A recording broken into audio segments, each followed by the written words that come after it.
Okay, this is number 21 from your quiz. Finally, one that I think I can solve. So let's get started. A 8 kilogram, oh God, in a kilogram block, that is our mass, is set moving with an initial speed of 6 meters per second. Initial speed, that'd be our VI, on a rough horizontal surface. That's telling me that we have friction. It's kind of obvious because they tell you if the force of friction is 12 newtons, I'm going to call this just a fancy F. Approximately how far does a block travel before it stops? That is what we are asked to find. How far does the block travel? That's asking for displacement. I'm going to call that x. So let's start with our steps. Step 1 is draw our picture. So we have a rough surface, so it's a little bumpy, and we have a block of, oh, that's a nice square. Okay, it's M. And it has an initial speed of VI and a frictional force of 12 newtons. Anyway, we're moving this way because we usually like to move to the right. Why is it making, oh, that's why. Okay. So we have, we move this way. And, oh, one more thing, I missed it. How far does a block travel before it stops? That tells me that when we, at the end point, V final, that's going to be 0, right? So I'm going to do step 2 in tandem. Tandem, is that a word? I don't know. Oh, oops. So I'm going to start writing our knowns here. Our mass is 8 kilograms. Our initial velocity is 6 meters per second. Frictional force is 12 newtons. And V final is 0 meters per second. Our unknowns, oh no. Okay, we don't know the distance, which would be from here to here.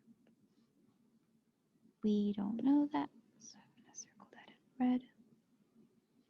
That's what we want to find. Let's think about our picture a little more. I'm going to write this pink. We had an initial velocity. We had a velocity, and then we don't have the velocity. How does that happen? That happens because there was an acceleration. Remember, change in velocity is caused by acceleration. Now, which direction was this acceleration going, though? It was going to the opposite side because it stopped the velocity, right?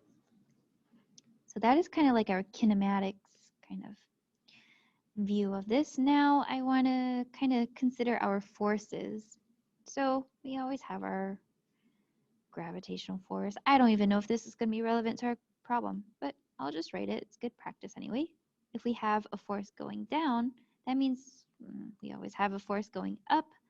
We usually call that our normal force. And we have a friction. A friction, we have friction in our problem. But we want to be careful about the directions now. If we set right as positive, should this be F? Or would it be 12 newtons? No, it'd be negative. Okay. It'd be negative 12 newtons because it's going to the left. Right is positive, left is negative. Force is going to the, friction is going to the left. So that'd be negative. Oh, for the unknowns, I know. We also don't know acceleration, right? Do we? I mean, Yeah, okay. Now I want to go on to step 3. Think about what equations might be relevant in our problem.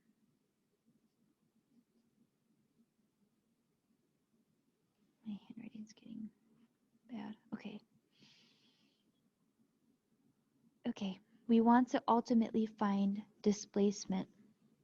Usually, that means our kinematics 3 equations. So I will write them down, please. Okay. I also think I write these a little bit differently than what you guys have on your equations sheet. They're the same thing, and I hope you guys can see that. It's not too confusing, but okay. So let's think. Let's try and solve this. We ultimately want x. So let's look at our equations. Number 1 doesn't even include x. So we can't really look at number 1. Let's look at number 2. Ooh, it does include x, but there's time that we don't know, and we also don't know the acceleration. We want to find x, and if we have other unknown variables, values in our equations, we can't use that. So we can't use number 2. Let me look at number 3. We know v final, that was 0, v initial, I forget, but we have that. To a, we don't have acceleration. X is what we're looking for. So you might think, Serena, you're contradicting yourself. We don't have anything. True. We can't solve this right now. We don't know A. We don't know time. Well, if we want to go back to number 2, we don't know A or T. But number 3, there's just one other unknown. So I think I want to work with number 3, but obviously we can't solve for X because we also don't know A. So that's when I want you to think we had force in our problem. When you see force, I want you guys to automatically think F equals ma. Automatically. Don't even question it, just think it. So that is going to be our other equation here. F equals ma. Now, the forces. I think we kind of know what forces we're working with. We know the mass, we don't know the acceleration. So we have 2 equations here. How many unknowns do we have? We have one unknown of the x, and we have one unknown of the a. That means we have 2 unknowns and 2 equations. When we have the same amount of unknowns as the number of equations we have, that means we can solve it. If we had 3 unknowns and 2 equations, we cannot solve it. It's just kind of math, but so using that, well, I hate to keep bringing it back up, but say we wanted to use number 2. We would have 3 unknowns, right? We wouldn't know t, a, and x. So we can't use number 2. That's why we're using number 3. So with that said, I want to, okay, ultimately, oh God, ultimately we want to find x with vf minus v initial equals 2ax. We don't know a, so let's find a. I'm going to zoom in here. We can find a through F, well, the net forces of F equals ma. Now, what forces are acting on our object?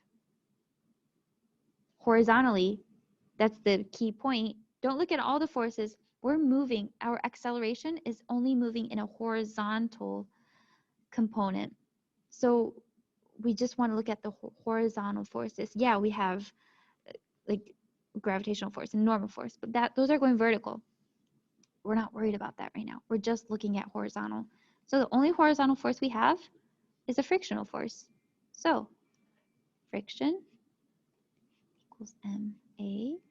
Now I'm just going to divide both sides by a and flip it. I hope that's not skipping too many algebra steps there. Now, what was our frictional force? That was, I believe it was negative 12 newtons. And our mass, oh no, wait. Oh, okay, yeah, 8 kilograms. Ooh, okay, good. 8.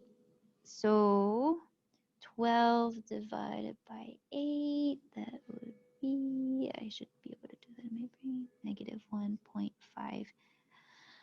Okay, meters per second squared. We now have our acceleration. Cool. Okay, I know. So that means that we can now solve for x. So I am going to go ahead and divide both sides by 2a and flip my equation. So it looks like x equals v final squared minus v initial squared. I hope, okay, all over 2a. And now I just want to put in my numbers. V final was 0. V initial was that 6? Okay, yeah, 6 squared all over 2a. Acceleration is negative 1.5. Put that in your calculator.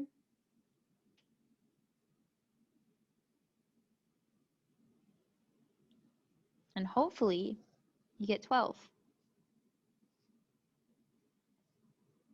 So that is how far we moved.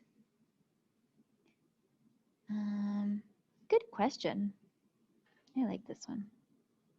Anyway, bye.